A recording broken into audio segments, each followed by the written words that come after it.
Agora aquela canção que o Brasil inteiro canta com a gente. E agora vocês é que vão cantar, hein? E a gente queria ver vocês cantando mais forte, mais bonito, assim.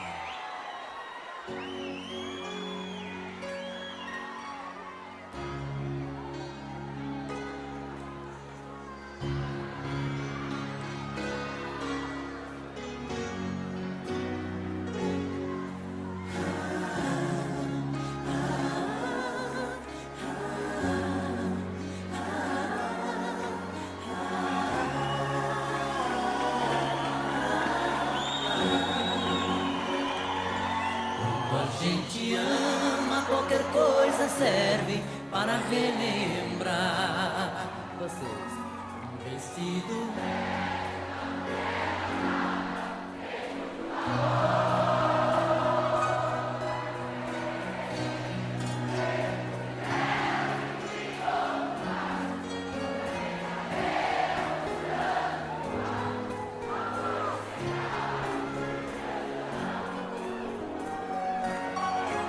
E hoje o que eu encontrei me deixou mais triste. Um pedacinho dela existe, um fio de cabelo no meu paletó. Lembrei de tudo entre nós, do amor lindo, aquele fio de cabelo comprido já esteve grudado em nosso suor.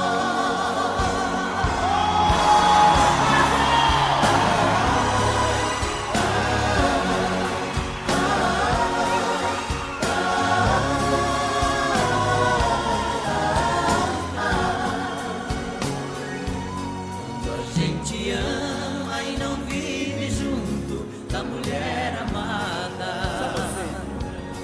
Uma coisa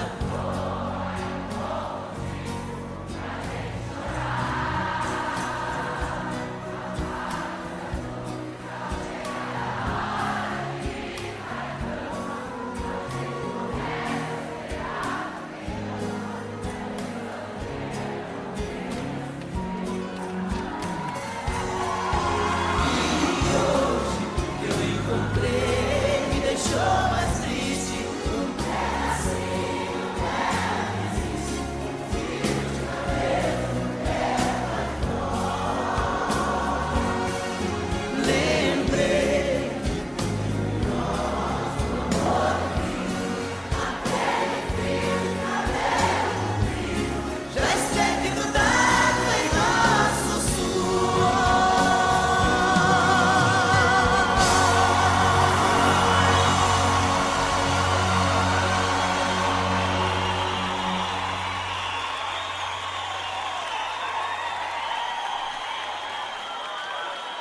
Vocês querem me matar, né? Não dá pra falar, né? A emoção que a gente sente ouvindo isso. Tudo isso que vem de vocês. Valeu, gente.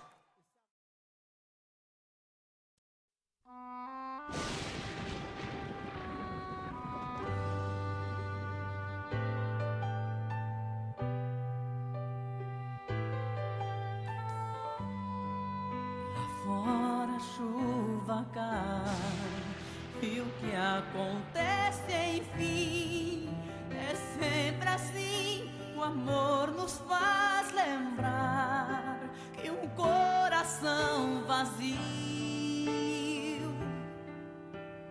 dói demais, dói demais. Close your eyes and dream, and you can be with me. 'Neath the waves, through the caves of hours, long forgotten now.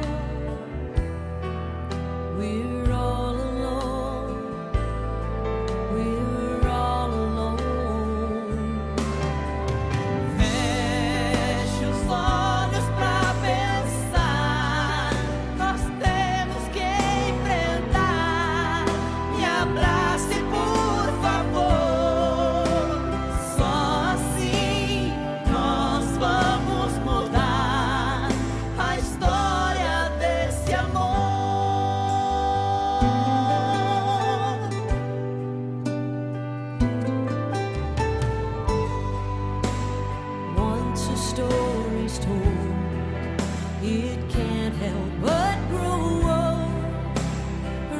roses do, lovers too, so cast your seasons to the wind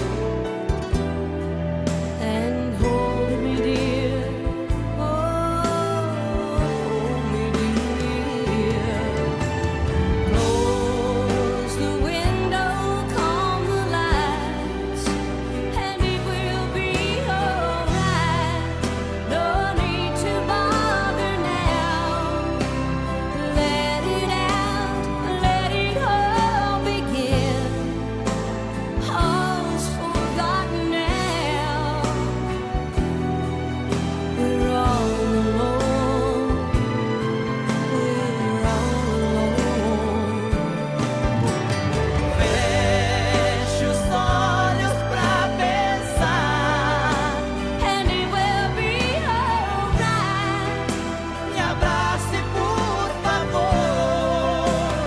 Let it out, let it all begin. A história desse amor.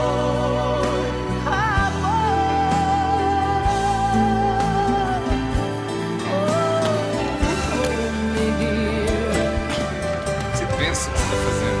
O que você acha, Nando? Isso é irônico, é impossível falar com você. Impossível viver com você, cara. Você ouviu muito bem. Você sabe muito bem que eu amo você. Você só ama você mesmo, Nando. E solta. Pro ar.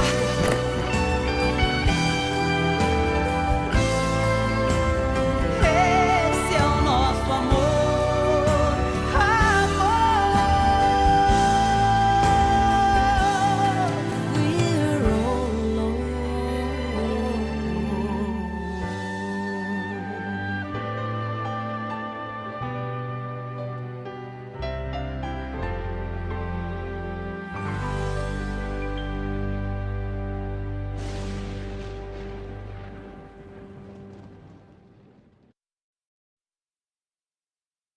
José Lima Sobrinho, nascido em Astorga, filho de Mário Antônio Lima e Araci Prudêncio de Lima, suas ordens. 2 anos depois eu, Durval de Lima, também Astorga. O pai, por coincidência, é o mesmo. Ele era caminhoneiro, né? Motorista de serraria. Nós fomos para Rondon, onde nós moramos até os 10 anos de idade. Lá que foi a infância que eu me lembro mais gostosa foi essa época em Rondon. Uma infância, uma condição de vida bem pobre, mas assim, muito em contato com a natureza, de nadar nos rios, de caçar de estilingue. O nosso pai, ele escrevia música, ele passava a semana toda no mato, transportando madeira, e ele ficava de segunda a sábado, a sexta, sábado, não me lembro direito. E ele fazia as músicas, e não tinha gravador, não tinha rádio, a gente não tinha nada, a gente era uma casa muito pobre. E a gente ficava ouvindo ele cantando as músicas que ele compunha. E a nossa mãe fazia a primeira voz e ele fazia a segunda. Eles ficavam ensaiando aquelas músicas que ele fazia em casa. Eles cantavam muito para decorar bem a melodia, né? Para não esquecer, porque não tinha gravador. E eles cantavam várias vezes a mesma música para não esquecer a melodia. E ele, mal sabia ele que o gravador estava do lado, que éramos nós dois. E um dia a nossa irmã, a mais nova que ele, a Rosária, rasgou o caderno dele. Ela era muito pequenininha. Cadê meu caderno? Era assim. Ah, a Rosária rasgou, não sei o quê. E aí ele ficou bravo. E ele queria uma música. E a gente tinha aprendido a música. Aí um de nós, não me lembro. Não, pai, fica calmo que a gente sabe essa música aí. Que? Vocês sabem cantar? Cortando a estrada eu venho vindo com meu baio. Pelas campinas vou derrubando o orvalho. De manhãzinha pela campina deserta, sempre aqui me alerta é o cantar do papagaio. Isso me dá muita saudade, eu me emociono porque foi assim que começou e infelizmente ele não está mais com a gente. Mas ele chegou... ele estava vivo quando a gente fez o maior sucesso da nossa carreira, que até hoje é a música que mudou até a história da música sertaneja, que é Fio de Cabelo. E na realidade a gente estava realizando um sonho que ele tinha, né? Frustrado de não ter podido ser artista. E toda vez que ele lançava um disco, ele ouvia a primeira vez, chorava muito ouvindo as músicas, muito emotivo ele era. O Chitão puxou muito ele, eu também, né? Acabei de demonstrar aqui. E essa música me lembrou tudo isso. Então, de repente, começou a vir tudo à tona e me emociona em falar nele. A gente sempre é chamado para cantar na sala de aula, quando tinha festa na escola. Aí na paróquia, que a gente ia na missa todos os domingos, quando tinha aquelas festas na igreja, Festa junina. sempre chamava os filhos do Marinho para Quermesse. cantar. Aí todas as quermesses, então a gente foi ficando famoso na região. E o que a gente mais odiava era quando a gente tava no cinema, que todo domingo ia na matinê. Tarzan. Todo domingo quando tinha Tarzan dinheiro para comprar ou ingresso. Cantifla, a gente assistia muito. Cantiflas Tarzan e Tarzan. A E gente faroeste. A gente tava no cinema assim, e de repente o pai entrava assim, procurando. Vamos lá, que vocês têm que cantar em tal lugar, mas a gente saía chorando, xingando, não queria de jeito nenhum. Mas faz parte, era Cine Ouro Verde, em Rondon. É. E é onde a gente começou a cantar e a gente sentiu já o que era cantar e ter uma plateia para aplaudir. Foi lá em Rondon, né, perto do cinema, que tinha todos os domingos, aí que se tornou até hábito já nosso. Nós íamos lá para esse... Tinha um concurso, um programa. Chamava Ripa do Sererê, É. né? Agora não sei por que esse nome, mas... Eu não sei nem o que quer Só dizer pesquisa. sererê, até hoje já pesquisar para saber o que é isso.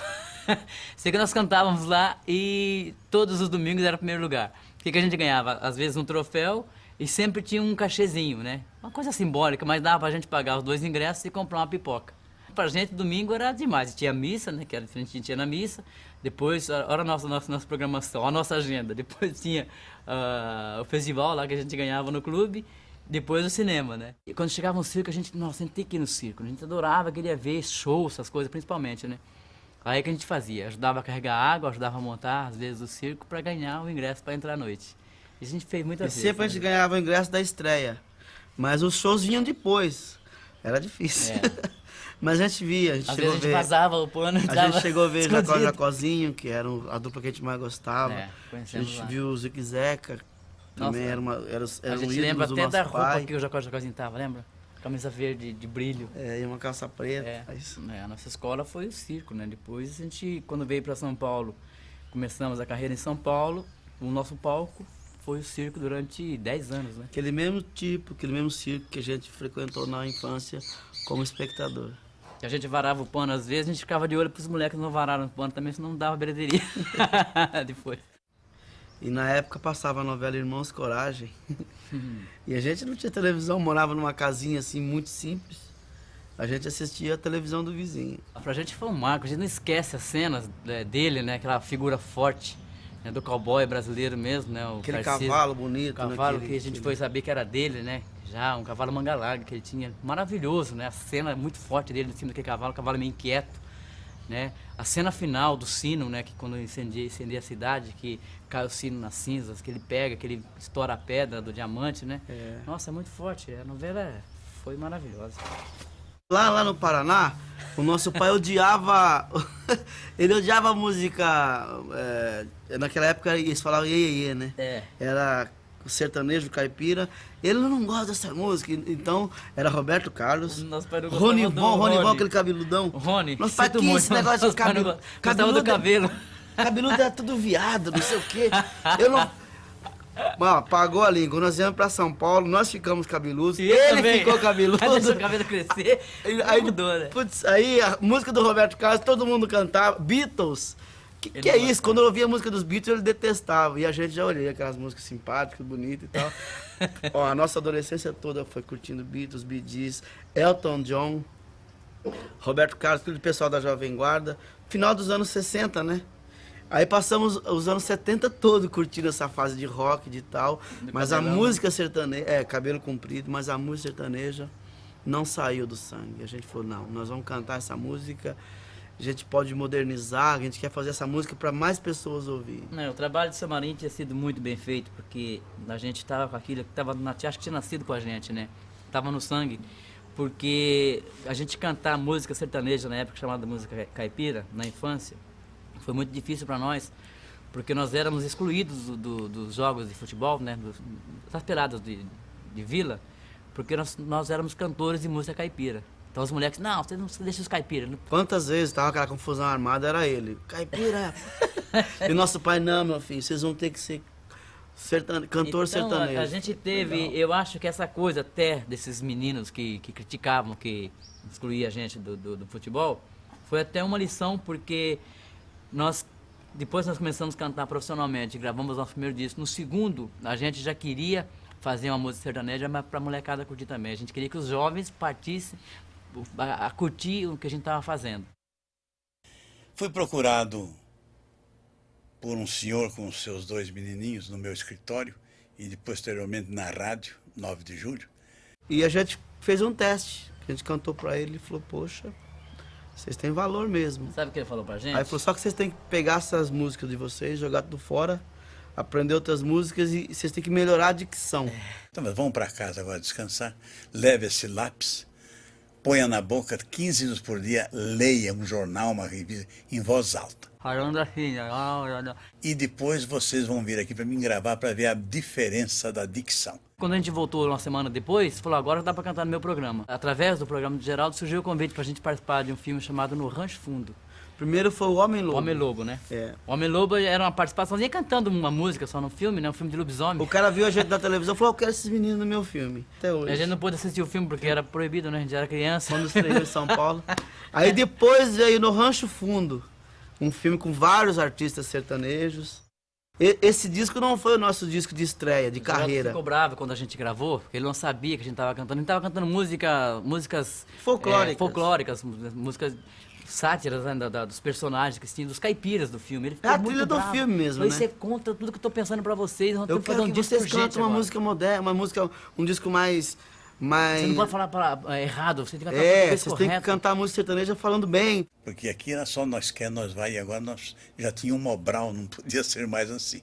Mas a gente tava ganhando um dinheirinho e lançou aquele disco, acabou. Daí ele foi na- Aí nós fomos na Beverly. Beverly, foi a nossa primeira gravadora, que depois virou Copacabana. Aí a gente... não é que eles contrataram um disco pra fazer um teste. Não atenderam o pedido do Geraldo, né? Gravaram um disco, vamos gravar um disco, depois a gente vê o Aí já contrato. fez um disco bem elaborado, bacana. Aí começou a nossa carreira, Mas em é 70. ao vivo ainda, nessa época a gente... Foi aí nós viramos Chitãozinho e Chororó. É. O nome que eu dei a eles é Chitãozinho Chororó, por causa deles parecerem um passarinho. Pedi ao Atos e o Serrinha me cederam o nome da música e pus Chitãozinho Chororó. Então fiz a patente para que ninguém roubasse, que eu acho um nome muito bom. Aí nós achamos ruim demais, falamos, meu Deus, mas que nome caipira, a gente não quer fazer uma música mais moderna, esse nome é muito caipira pra nós. Aí nós dois molequinhos, né? Não, mas a gente não queria, mas aí Já falaram... tava adolescente. Aí o Geraldo anunciou a gente no programa dele, agora com vocês, a dupla, a partir de hoje se chama Chitãozinho e Chororó. Nós né, entramos, meninos você que sabe que cantam, somos não sei o nós quê. mesmo? Coloquei-os nas caravanas Seabra Consorte, que viajavam o Brasil inteiro com grandes atos, e eles eram os mascotinhos. Abriu o grande show no Brasil inteiro. O Geraldo Meireles era o apresentador, Chitãozinho e Chororó era a dupla sertaneja, tinha um humorista chamado Saracura, um cantor americano chamado Ted Lee, cantava só em inglês, e outros cantores, né? Tinha o Marcelo Costa, tinha Nalva Aguiar, Nalva Aguiar, Vilma Bentivenha. Salomé Pessoal da velha Parisi, guarda, a Salomé. Suzy Darling, e tinha uma banda que acompanhava. Então a gente fazia um show todo sábado, domingo, cada fim de semana numa cidade. A gente ganhava mensal, a gente era contratado. Esse palco foi uma grande escola pra gente. E ali nós começamos a conviver com outros músicos e com banda. E como a gente via na televisão, sabe, Beatles, a gente via o pessoal tocando, O Roberto, o né? Roberto Carlos. Então tinha essa banda, acho que eram 4 músicos que acompanhavam os shows em praça pública. E foi muito legal, porque primeira semana que nós fomos fazer a estreia desse show, nós entramos só nós dois com 2 violões acústicos. Então era aquele som alto, Aquela coisa forte de e pegar tal. o violãozinho aqui e É. encostar na boca do microfone, fazer o solo aqui, ele fazia a base, eu fazia o solo. Aí quando eu ia cantar, baixava e cantava. Então era uma coisa assim. Era Né? desproporcional à qualidade. O que tava acontecendo Aí no nós show, falamos, né? não, tá errado. Aí Eles nós- faziam, só um pouquinho, então, eles faziam uma abertura, né? A abertura do show, aquele som que... Praça pública, 30 mil pessoas. Então o som deles arrebentava, aí anunciava a gente, entrava com 2 violões, a coisa ia lá embaixo, né? Nós falamos, caramba, isso aqui não tá certo. Aí no segundo show nós falamos, Geraldo, o senhor precisa arrumar uma viola e um violão elétrico pra nós. Porque a gente sabia tocar viola e violão, né? Falei, rapaz, vocês têm razão.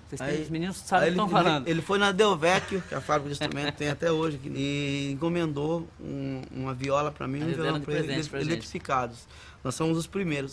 Saímos até na revista Veja. É, Na época a Veja estava começando. E a gente começou a agradar. Assim, aí nós já começamos a pegar o repertório Aí mais nós falamos, adequado. puta, vamos, faz o baixo junto com a gente. Aí já entrou baixo, Aí foi. bateria. Primeiro- Aí nós ficamos uns 4, 5 anos viajando. Fizemos Rio Grande do Sul, estado de São Paulo, Aí o cabelo já Minas. tava começando a crescer, já fomos deixar o cabelo. No segundo disco nosso, a gente já saiu com essa imagem já com violão e viola elétrica e o cabelo já mais comprido. Começando a crescer já, né? Aquela coisa de deixar, né? O corte já. E eu me lembro muito bem da saudosa dupla Cascatinha e Inhana. A Inhana falou assim pra gente, olha, vocês são muito bons, vocês precisam ir mais pro Brasil, viajar para fora daqui de São Paulo, mostrar mais o trabalho de vocês. E se vocês ficarem só aqui com o Geraldo Meireles, é muito legal, mas lá longe vocês não chegam. Que a televisão não chegava longe. Aí nós saímos viajar com a cara e a coragem. Nosso primeiro carrinho, né? Nós demos entrada e nós pagávamos a prestação todo mês. Nós sempre fomos meio ousados. Mudar de bairro, vir para mais pra cidade. cidade. Melhorar a situação em casa, a gente com o quê? Eu tinha uns 15 anos, né? E o nosso pai, ele já teve um problema de saúde, então nós passamos a sustentar os outros irmãos. Aí, quando acabou o cachezinho, que era aquele dinheiro sagrado, aí a gente passou uma fase difícil, uns 74, 75, até 79, 80, quando nós começamos a fazer sucesso. Deu vontade de parar de cantar, porque nós saímos com aquele carrinho e a gente ia de circo em circo. Aí, como a gente não era tão conhecido, só pegava os circos menores, a gente não arrastava público. Em 75 nós resolvemos ir para a região de Foz do Iguaçu, em Medianeira, ali em cima, né? Lá é sudeste do Paraná. Aí começou a ir bem, fizemos lá um mês, foi muito bom, a gente Alguns voltava, bailes. trazia o dinheirinho em casa, ajudava em casa e voltava a fazer show lá. Aí veio uma geada em 75, que foi a mais forte. Arrasou dos últimos o Paraná. tempos, acabou o Paraná e nós estávamos lá. Primeira vez que eu vi neve na vida foi essa vez. E sentimos na pele que era dominou hotelzinho, uma pensão, sabe, aquela coisa humilde, com pouca coberta, e passamos Sem dinheiro. aí acabou o dinheiro. Aí aconteceu um episódio muito interessante que marcou pra gente demais. Nós ficamos um mês sem dar notícia, porque não tinha telefone, não tinha nem onde dar recado em casa. E a gente pensar, escrever uma carta, a gente nem pensou e ficamos um mês viajando. Acho que a mãe e o pai achavam que a gente tinha acontecido alguma coisa com a gente. Não sabiam, não demos E notícia. eles aqui passando fome, não tinha comida, foi difícil. Depois de tantas coisas que nós passamos lá, chegamos em São Paulo, decididos a parar de cantar, arrumar emprego que não estava dando. Tudo cheio de dívida e aluguel atrasado, e os irmãos todos passando necessidade. Aí a gente ficou assim, desestabilizado mesmo. Aí eu me lembro que eu estava em São Paulo, liguei o rádio, a gente estava definindo, vamos parar, vamos arrumar um emprego, não sei o quê. Aí o Raul Seixas estava lançando um disco, aí tocou a música Tente Outra Vez. Menina, parece aquela música, e nós olhamos um pro outro assim e falou, não, nosso caminho é por aqui. Nós não sabemos falar outra coisa. Não diga que a canção está perdida, tenha fé em Deus, tenha fé na vida. Tente outra vez. Vai. Aí nós chegamos em São Paulo com essa dificuldade. Nós tínhamos lançado um disco chamado Doce Amada. Aí falaram pra gente, olha, na região de Rio Preto vocês estão estourados, só toca vocês no rádio lá. Nessa época a gente fazia, quando a casa era muito boa aqui, a gente fazia muito Ilhabela, litoral, ali era muito bom pra gente. Quando nós íamos lá, sempre o circo abarrotava e dava 3 mil, na época 3 mil, não sei que dinheiro, cruzeiro, acho que era. Quando marcou Rio Preto, nós chegamos lá, o primeiro circo deu 7. O circo já era maiorzinho e arrebentou o circo. Nós falamos, gente, aqui achamos o mapa da mina. Aí nós montamos uma peça de teatro para atrair mais público. Era até um faroeste, eu fazia o galão, o Choró fazia um bêbado, o dono do bar que bebia toda a cachaça que ele Eu nunca vendia. bebi nada. O espetáculo era por conta já do artista, né? Então, a primeira parte era o drama, né? Esse teatro que a gente fazia.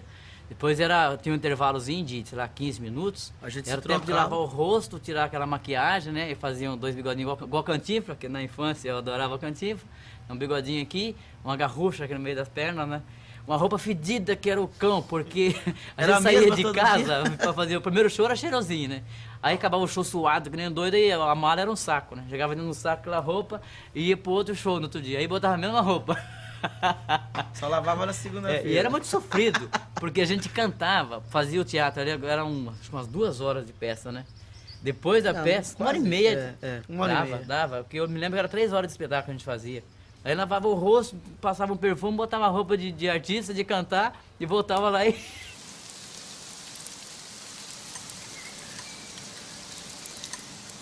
O microfone era pendurado na parte de cima do circo, né, que eram os farrapos da lona de cima. E quando ventava, geralmente quando é assim, o circo é pobrezinho, chove muito, venta muito, tudo atrapalha, não dá nada dá certo, né? Porque em público. Aí o microfone balançava, a gente ia cantar aqui meio que equilibrando, tentando Correndo atrás do microfone. correndo atrás do microfone, era bem engraçado. Mas chegou uma época que o povo já não queria saber mais da peça.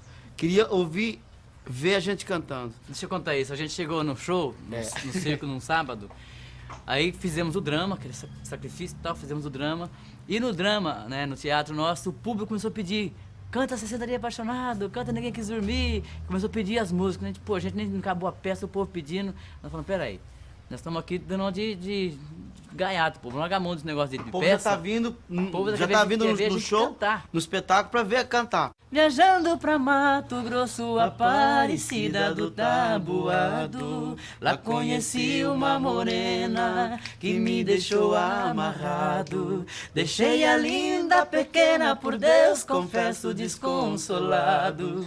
Mudei o jeito de ser, bebendo pra esquecer, 60 dias apaixonado.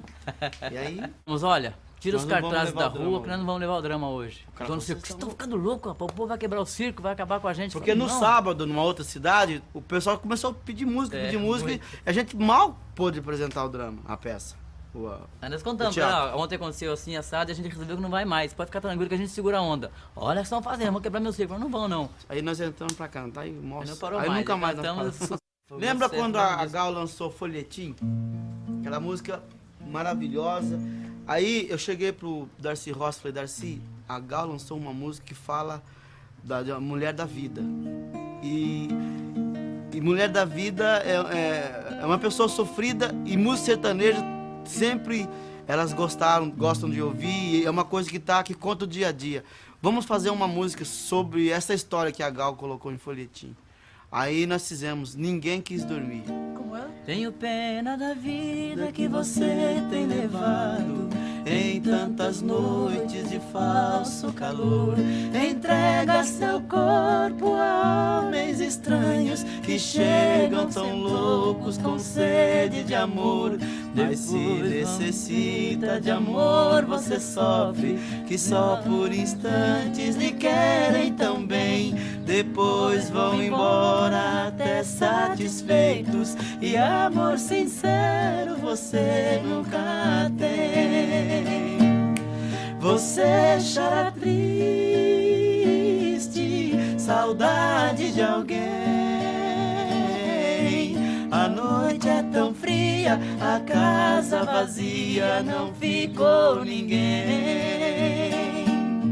Lembrando de outrora, tentando fugir, sozinha se vê, porque com você ninguém quis dormir.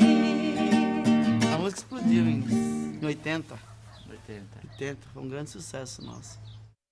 E Fio de Cabelo vendeu 1,5 milhão na época.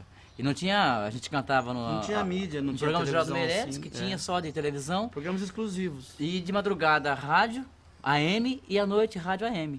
Então os horários eram só esses para se divulgar, né? E nós visitávamos de vez em quando algum amigo de rádio, quando a gente chegava na cidade do interior, aquela coisa de ir na rádio ali mesmo e fazer programa ao vivo, de madrugada, levar o disco, quando a gravadora nem mandava às vezes, né? E Fio de Cabelo rompeu todas essas barreiras e explodiu no Brasil, se tornou, pô, 1,5 milhão de cópias tocando tocava FM, onde não tocava música né, sertaneja. Barros de Alencar, né, Programa tinha uma normal, parada, assim, durante o dia. um programa só de música popular, começou a tocar gente também, em São Paulo, a Rio de Janeiro, a gente começou a saber notícias que o Rio também estava tocando Fio de Cabelo. E a música, sabe, superou tudo e venceu todas essas barreiras do preconceito. E aí, por isso que a gente fala que essa música, ela mudou a história da música sertaneja, né? Porque de 400, 500 mil discos para 1,5 milhão, sem rádio, sem televisão, foi um fenômeno. Eu acho que seria hoje um lançamento com 5 milhões de cópias, né? O Darcy faz a letra pra gente. Ele refez a letra, aí ele fez Ninguém Quis Dormir, aí ele virou, né, o nosso autor, assim, que começou a dar certo. Tudo que ele fazia, a gente gravava, acontecia, né? Aí o Darcy fez Fio esse de Cabelo veio numa... veio a história dele, uma coisa que ele bolou e fez a música, né? E aconteceu tudo isso e a música até hoje era atual, né? E depois que a gente gravou Fio de Cabelo, em 82, nunca mais deixamos de cantar no show. Foi com ele que nosso primeiro produtor que investiu no nosso talento, Acreditou, assim, né? acreditou. E ele produziu o disco Depois começamos a vender, montamos um escritório para vender show. E o pai dele tocava as músicas na rádio. Então era tudo assim, casado. Fazia o disco, o Zé Primeira Beto rádio tocava tocada, Zé na Rádio Record e a gente já saía vendendo. No outro dia, era aquela história do rádio que eu falei que era muito forte pra música sertaneja, né? Então lançar um disco no programa do Zé Beto era a mesma coisa que lançar no Faustão ou no Gugu, hoje. Na segunda-feira o Brasil inteiro sabia que a gente tinha lançado um novo disco, entendeu? Sucesso muito forte, a Rádio Record. A gente só canta aquilo que a gente sente e aquilo que bate forte no nosso sentimento. Tonico Tinoco, né? É. A primeira influência grande foi Tonico Tinoco.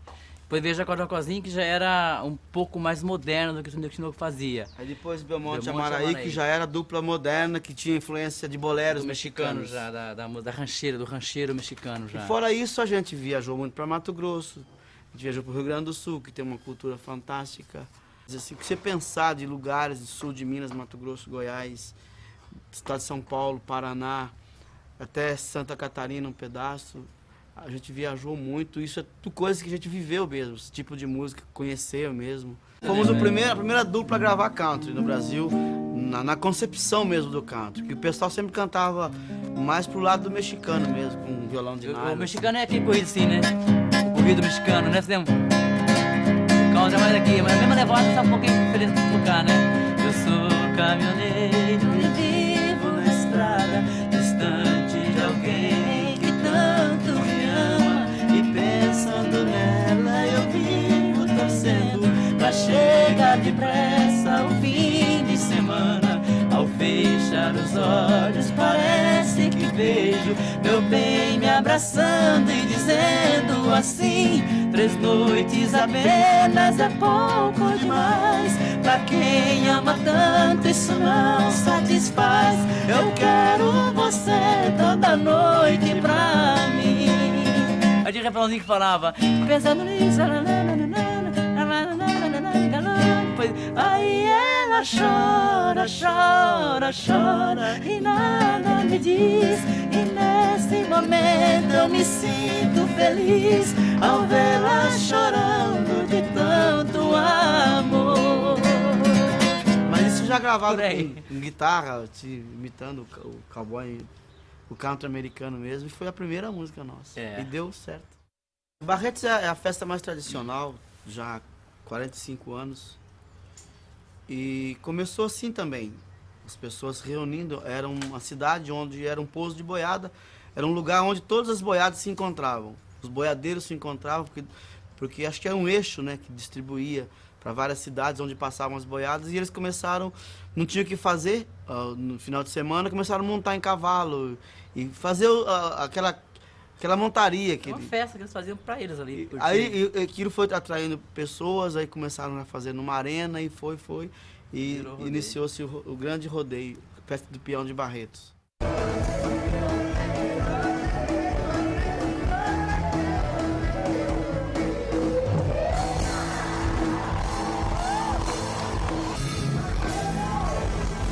Daí essa coisa do rodeio começou a crescer e aí começou a virar o palco, né, dos artistas de música sertaneja. Começaram a sair do circo, né, no caso nós começamos a sair do circo para ir para os rodeios. Começaram a contratar a gente, que aí já era o que era o rodeio, um circo grande, né, um circo gigante, que ao invés de cantar para 1000 pessoas, que eram os circos que a gente fazia, já os grandes circos que antes era 300, 400 pessoas, né, 1000, 2000 pessoas, para cantar para 20, 30 mil pessoas nos rodeios. Aí contratavam a gente, e aí a gente ia fazer shows, os shows nos rodeios, e levava essa multidão já, um público imenso. Nós queríamos fazer um show nas exposições com equipamento de som legal, e ninguém queria. Não, vocês estão doidos, ninguém quer saber disso, a música sertaneja, o povo quer ver vocês cantando, quer ver a dupla no palco. A gente não é, a gente precisa fazer um show de qualidade. Nós já tínhamos visto o show do Roberto, da Rita Lee, do Ney Mato Grosso. A gente, de vez em quando, ia ver um espetáculo, mas a gente sabia o que eles estavam fazendo, né? Aí falou, não, mas nós temos que fazer um som diferente, não pode, a gente tem um som legal no disco, a gente quer levar pro palco. Não. Aí que nós fizemos, nós descobrimos uma fábrica de equipamentos em Assis, fomos lá e compramos tudo que o cara tinha para oferecer, nós compramos um equipamento grande, aí compramos ônibus, caminhão, uma carreta e mandamos fazer um palco. Aí nós já que nós vamos levar Luz. tudo, né? Luz, compramos equipamento de luz, não tinha nem luz. Aí nós levamos pro palco de graça isso pros rodeios, para as exposições já que estavam abrindo o espaço pra gente. Que a gente queria chegar e fazer, não, vamos fazer bonito. A gente E durante gastava. 3 anos nós fizemos isso, levava nos shows de graça toda essa parafernália nossa. Aí me pôs respeito, né? Quando falava Chitão de Choró, eu sabia que ia chegar um show. Nosso palco era de grade, a gente via nos shows de rock, né? Kiss, Pink Floyd, sabe? Fumaça, aquela coisa. Aí a gente metemos uma grade num palco, a gente entrava por baixo, nosso retorno já era embutido. Então saía fumaça, a gente saía entrava, quando anunciava aquela abertura, a gente saía debaixo da escada, assim, subia os dois. Nossa, era mó barato, né? A gente fazia, poxa, isso em 83, né? Por aí. Daí as coisas começaram a mudar, aí 3 anos depois, quando falava de comprar um show nosso, falava o som é fulano de tal, a luz é ciclano, aí a gente ia e montava, fazia um show legal. E assim que a gente conseguiu, porque nós começamos a levar pro palco o que nós fazíamos no disco já. Um Isso fez- espetáculo de qualidade. Espetáculo de qualidade. A gente sempre teve uma visão pro A gente sempre futuro, foi ousado, né? A gente na nunca teve verdade, medo né? de ousar. do novo, né? Aí nós falamos, puxa, vamos gravar. Gravamos uma música chamada O Amante. Com a concepção mais de orquestra, de coisa Bem pro mais Julio Iglesias, sofisticada. sabe? Na praia romântica do Julio Iglesias, Roberto Uma Carlos. guitarra já, Só que com solos cantado de por guitarra. uma dupla. Com bateria já com virada na cara, que antigamente não tinha. A bateria sertaneja era só a caixa, a marcação, né? O bumbo e a caixa fazendo só o ritmo ali, o chimbal. A gente meteu umas viradas, colocamos o sintetizador, daí colocamos essa guitarra. Puxa, aí cara de pau, né? O pessoal, os conservadores da música, meteram o pau que a gente tava deturpando a música A gente sertaneja. vende um disco com 1,5 milhão de cópias vendidas. Aí lançamos uma coisa super moderna. Foi um choque. Foi. Só que vendeu. Só que estourou de novo. Aí um empresário, Tom Gomes, falou, eu vou levar vocês pro Palace. Ah, foi assim, ninguém queria. A gente tinha medo, o dono do tinha Palace tinha medo, o Fernando Altério. Pelo amor de Deus, música caipira aqui na minha casa, era o Palace, era o point da música popular brasileira. Espetáculo. Aí uma semana antes, já não tinha mais ingresso pra temporada inteira. No dia da estreia, houve um tumulto na porta, e carro bateu, e a televisão filmou. Foi a nossa primeira coletiva. Aí o Fernando Altério já abriu uma champanhe, acabou o show e já tava de fogo, que ele sempre gostou de música sertaneja. E já tinha tomado todos, aí foi só comemoração. Que a partir de agora vocês vão ver que existe uma música sertaneja, de qualidade também, que pode ser sucesso na cidade, que as pessoas podem assumir que gostam, não precisa ter vergonha mais de gostar. A gente não tem fronteira para arranjos, para concepção de uma O música. bom da música sertaneja é isso, você pode cantar uma guarana e pode cantar Se um você rock. pegar o nosso repertório, você vai ouvir de tudo. Porque a gente sempre foi ligado. Puxa, isso é bacana, isso cabe na música tal, a gente não tem medo de colocar. Eu acho que a gente sempre teve a sensibilidade de não ferir o nosso público já, o veterano. O que se curtia. mantém? A forma tradicional. A característica da voz. Se você Aquilo põe uma vai estar guitarra, sempre. A gente saía de Mauá, nós andávamos 20, 30 minutos a pé, cada um com o violão na mão. 40 minutos de com, trem. Eu com 10 anos, 11 anos, sei lá, Chitão 2 anos e mais que eu. A gente vinha a pé, depois pegava o trem até a Estação da Luz, 40 minutos Aí de trem. pegava outro ônibus até a mais Vila 20 minutos Mariana. de ônibus. Eram umas 3 horas de viagem para cantar ao vivo às sextas-feiras, às 7h30 da manhã, na Rádio 9 de Julho. E agora, com vocês, os fabulosos Chitãozinho e Choró, cartazes das sextas-feiras. E naquele trem lotado, as pessoas indo para São Paulo, a gente apertado com o violão ali, equilibrando. Era uma loucura. Por uma casa na cidade, nem que seja bangalô. Eu moro lá num deserto, sem vizinho, eu vivo só. Só me alegra quando pia lá pra aqueles cafundó. É o Iambu, Chitão e o Chororó. É o Iambu, Chitão e o Chororó. Linda, né?